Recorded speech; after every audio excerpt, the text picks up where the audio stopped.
The story of Winnie Lufunja was that of a young girl from Zambia who was said to have died after a brief illness in 2016 and then buried 4 days later by her family, only for her to show up at her house 2 years later looking lost and tattered. Now, when this girl showed up at her house, she told her family that, "Hey, I'm home."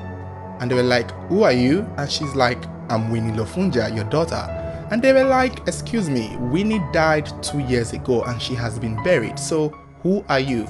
And the girl said, "I don't know who you people buried, but I am Winnie Lufunja and I am not dead." And for some reason, maybe this girl really looked like Winnie Lufunja, but the family did not have any reason to doubt.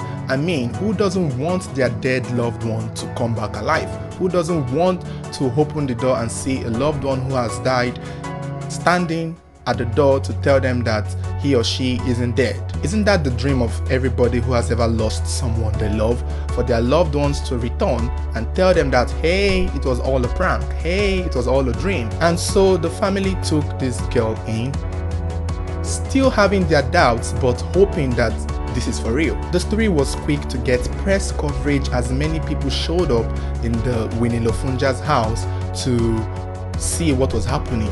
You know, there were rumors that Winnie Lufunja is back. The girl who died 2 years ago and was buried is now back home, and it's like we've never seen this kind of thing before. Immediately, the police were involved and they were baffled at this situation. The family were like, "Yeah, she kind of looks like our daughter, but you know, we're not very sure because we actually buried our daughter. She died. It wasn't as though she died of an accident or she disappeared and she was found dead.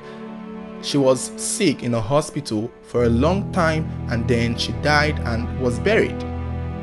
Now, she's showing up at our doorstep telling us that she didn't die and that the person that we had buried was a banana tree." The police did the right thing. They took her DNA samples and her family DNA samples for testing to see, you know, what this was about. At the same time, they were asked to check the grave of Winnie Lufunja to be sure who they had buried, or to be sure if indeed it was a banana tree they had buried like this girl is claiming, or just to be sure who was in it. Although the girl was asked where she had been all this while and, you know, what had happened to her in the past 2 years that she was gone, and Winnie said that she was abducted and taken to a business working place, a compound that looked like a farmland, to work for free like a slave.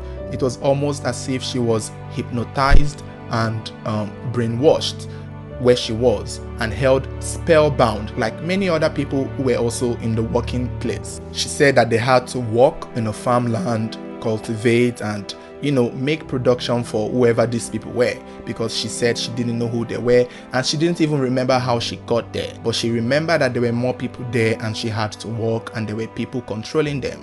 And she also recognized that she was spiritually held spellbound. She was mentally held spellbound. She was brainwashed where she was. And so when asked how she escaped, she said that at a particular point in time, she gained herself, she gained consciousness. It was almost as if the spiritual bound that they had on her vanished for a moment and she was able to realize herself. And there were also a few other people there who also got released instantly from the spell that they had been casted, and that was when they realized that, okay, where am I, what am I doing here? And with that instant they escaped, and somehow in the streets of Zambia this girl was able to find her way back home to her family, to tell them that this is how it has been for the past 2 years. When I first heard the story, my first thought was maybe the hospital where Winnie Lufunja had died had switched her body or had sold Winnie Lufunja to a group of people who were looking for, you know, cheap labor, and had replaced her body with someone that looked like her for burial. That was my first thought. That was the thing that came to my mind. I was like, you know, because the parents claimed that it was the hospital that pronounced her dead and gave her to them for burial. But then again, awaiting the DNA result was something that was important. And as it turned out, the DNA result was released. Now, before the DNA result came afterwards, because this took like weeks before the result was released, another family who had heard the news of a girl who had come back to life was able to identify this girl as their own daughter who was missing. And just like that, they quickly made their way to where Winnie Lufunja was, and they were like, this girl is our daughter. And the girl was like, I don't know you people. This is my family. Yeah, I am Winnie Lufunja, and this is my mother, this is my uncle, this is my brothers. This girl began to name all the relatives by their names and surnames. So it was almost like at this point, everyone was convinced that this was indeed Winnie Lufunja, because she knew her mother's name, she knew her father's name, she knew her uncle's name, she knew some of her relations who weren't even around at the time. So this girl knew these people. And so when this second family came to claim that this Winnie Lufunja is not Winnie Lufunja but their own daughter, who I don't know the name they called, it was like, okay, what is going on here? What is happening? And of course, the police also took DNA samples from this new family. At the same time, the family had to go to the grave where they had buried Winnie Lufunja 2 years ago in 2016 to dig it up and see if there was someone there, or see if it was a plantain tree like the girl had claimed, or see if it was a banana tree like the girl had claimed. And when they dug it up and opened the coffin, they saw bones. Someone had been buried there. And when they checked, the bones had follicles of hairs which identified it as a female. So someone was buried there. It wasn't a plantain tree.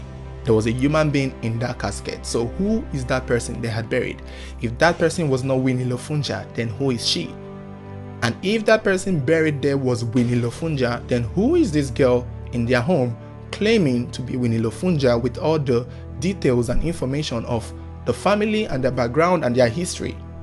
How did this girl know all these things that only Winnie Lufunja would have known? Many weeks later, the police came with the DNA test results, and it was proven that this girl who is claiming to be Winnie Lufunja was not Winnie Lufunja, and that she was indeed the daughter of the second family who had come to claim her. And of course, that settles the issue. The girl was given back to her family, even though she still claimed that she did not know who they were, and it might have taken her time to maybe gain back that memory of who this family is.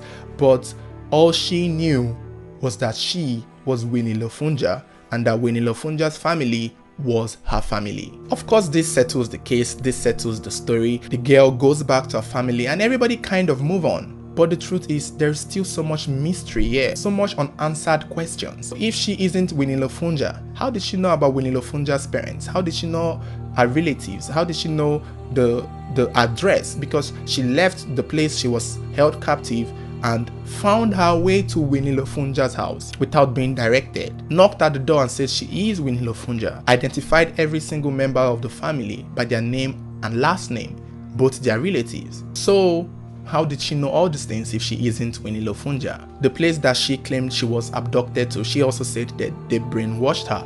So did they brainwash her and give her a new identity? And if they did, how did these people or this unknown corporation know about Winnie Lufunja? And where did they get all the details from? And how did they put it into her head to change her identity, to make her think she was someone else? This feels like a sci-fi movie, one of those movies where people's identity are switched, one of those movies where people's brain are washed and replaced with the identity of someone else. I mean, you only see these kinds of things in the movies. It's funny that this story just died down after it had been solved, because to me, this is an unsolved mystery, and I am so curious to know how this could actually happen. I feel like there is some part of the story that is not being told. I feel like we still need to know how this girl got to know Winnie Lufunja so well, up to her family members, even to her address, despite the fact that the family could confirm that there was no previous knowledge of who this girl was, that they had never seen her before until now, and they weren't even sure if she probably knew who Winnie Lufunja was before she died. Maybe that could have been the connection. Maybe she knew the original Winnie Lufunja so well, but you know, if she did know her so well to the point of knowing her family members, the least that could happen is that her family members could have recognized her sooner, that, oh, you are Winnie Lufunja's friend or something. But they didn't see her like that. They didn't know who she was. She probably looked like Winnie Lufunja so well that they were like almost convinced that this was their daughter who had died 2 years ago. Although this story might seem to have been resolved, I still feel that there is so many unanswered questions. And honestly, if you think you have the answer, I would like to hear your thoughts on this story.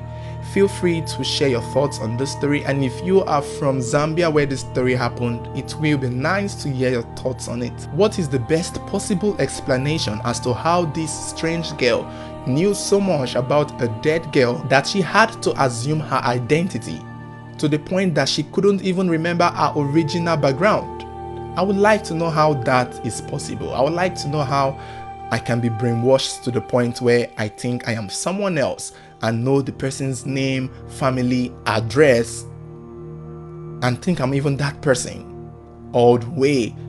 And even when my own original family comes, I can't recognize them, regardless of the DNA result. It's just really shocking, and frankly, I would like to know where this girl is now. I would like to hear her story. I would like to know if she still remembers anything since this story was published. So thank you guys for watching. If you enjoyed today's video, don't forget to give it a thumbs up. Also, don't forget to subscribe and turn on your notification button so whenever there is a new video, you will get notified. Thank you for watching.